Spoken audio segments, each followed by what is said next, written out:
No todos los rechazos son un final. Algunos llegan cuando la vida está preparando algo que aún no puedes ver. Esta es la historia de Eduardo, un hombre que comenzó con pobreza, soledad y manos vacías, y descubrió que el verdadero valor no nace del aplauso, sino del carácter que se forma en silencio.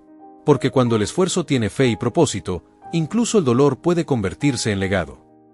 Eduardo aprendió temprano que la pobreza no hace ruido, pero pesa.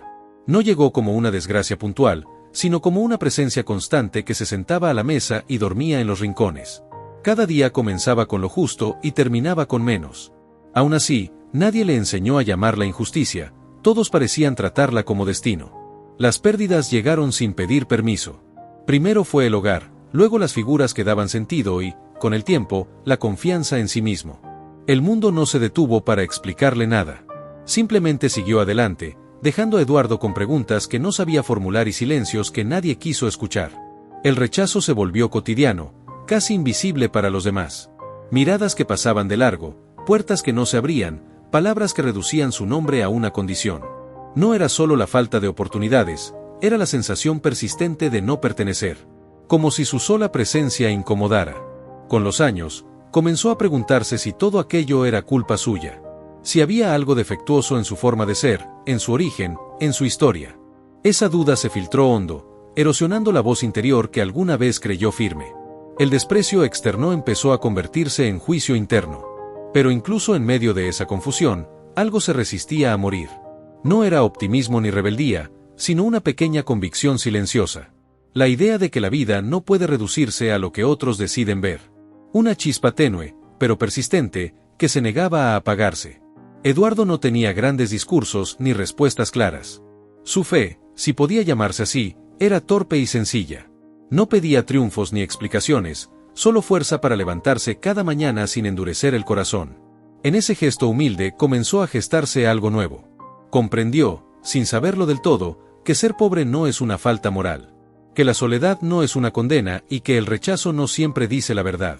Esa comprensión no lo liberó del dolor, pero le quitó el peso de la culpa. Y eso, en su mundo, ya era un acto de resistencia. Así terminó esa primera etapa de su vida, sin aplausos, sin justicia visible, sin recompensas inmediatas. Pero con una semilla intacta. Porque cuando el rechazo no logra definirte, solo te prepara. Y aunque Eduardo aún no lo sabía, su historia apenas estaba comenzando. El cambio no llegó como un giro dramático ni como una oportunidad inesperada. Llegó disfrazado de rutina, de días iguales, de tareas pequeñas que nadie consideraba importantes. Eduardo entendió que no podía controlar lo que le había pasado, pero sí cómo respondía a cada jornada.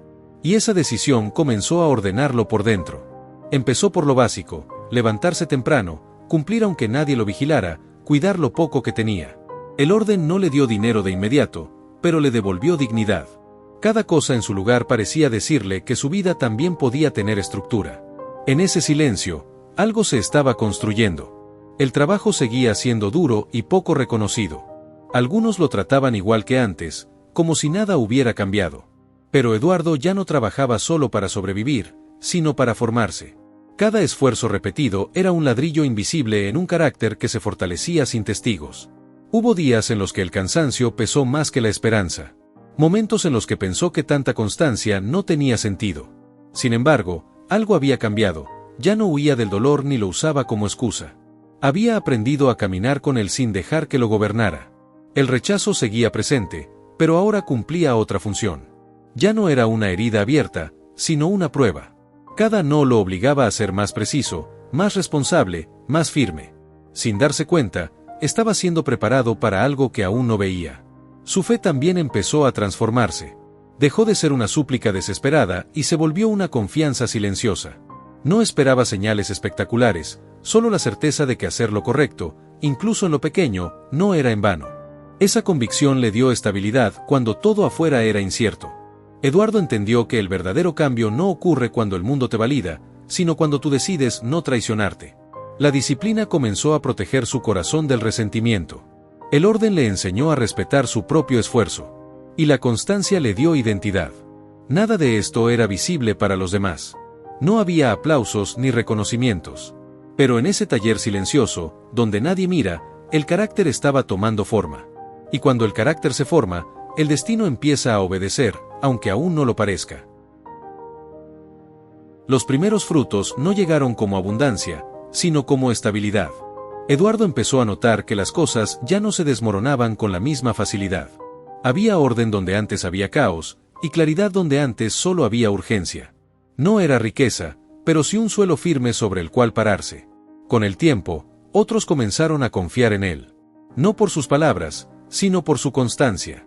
Sabían que cumplía, que no abandonaba, que hacía bien incluso lo que nadie quería hacer. Esa reputación silenciosa abrió puertas que antes ni siquiera existían para él. Aún así, Eduardo descubrió que prosperar no era suficiente. Algo dentro de él le recordaba de dónde venía y cuánto había dolido ese camino. No podía disfrutar de su crecimiento ignorando a quienes seguían atrapados en la misma soledad que él conoció tan bien. El éxito, si no se comparte, se vuelve estéril. Decidió entonces convertir su experiencia en servicio. No desde la superioridad, sino desde la empatía. Ayudó a otros a organizarse, a creer, a no rendirse cuando el rechazo parecía definitivo. Su historia comenzó a ser un espejo en el que otros podían verse sin vergüenza. La comunidad empezó a cambiar sin darse cuenta. No por discursos motivacionales, sino por ejemplo. El orden se contagió, la disciplina se volvió respeto y la constancia empezó a abrir caminos para muchos más. Lo que nació en silencio comenzó a resonar lejos. Eduardo comprendió que Dios no siempre responde en público. Muchas veces forma en secreto, en lo oculto, donde nadie aplaude. Allí se construye el carácter que luego sostiene todo lo demás. Y sin carácter, ningún éxito permanece. El dolor que alguna vez amenazó con endurecerlo había sido transformado. No desapareció, pero adquirió sentido. Se volvió memoria, advertencia y enseñanza. Aquello que casi lo rompió terminó dándole propósito. Así, desde la pobreza, el rechazo y las manos vacías, nació un legado. No perfecto, no ruidoso, pero real. Porque cuando el esfuerzo se vive con fe y servicio, el crecimiento personal deja de ser individual y se convierte en bendición para muchos. Esta historia no habla de suerte ni de victorias rápidas. Habla de personas que decidieron no romperse por dentro cuando todo afuera parecía perdido. Eduardo no fue definido por lo que le faltó, sino por la constancia con la que respondió, por el orden con el que honró su trabajo y por la fe que le impidió endurecer el corazón. Tal vez hoy te encuentres en una etapa silenciosa, sin reconocimiento, sin respaldo, sin resultados visibles. Eso no significa que estés atrasado ni equivocado. Muchas veces, es ahí donde se forma lo único que realmente sostiene el futuro, el carácter. Dios trabaja en secreto, y cuando el crecimiento se une al servicio, el esfuerzo deja de ser solo personal y se convierte en bendición para otros. Nada de lo que haces con propósito se pierde. Incluso si hoy solo tienes disciplina, fe y manos vacías, es suficiente para comenzar. Porque cuando eliges responder al dolor con integridad, el tiempo se encarga de transformar la constancia en legado.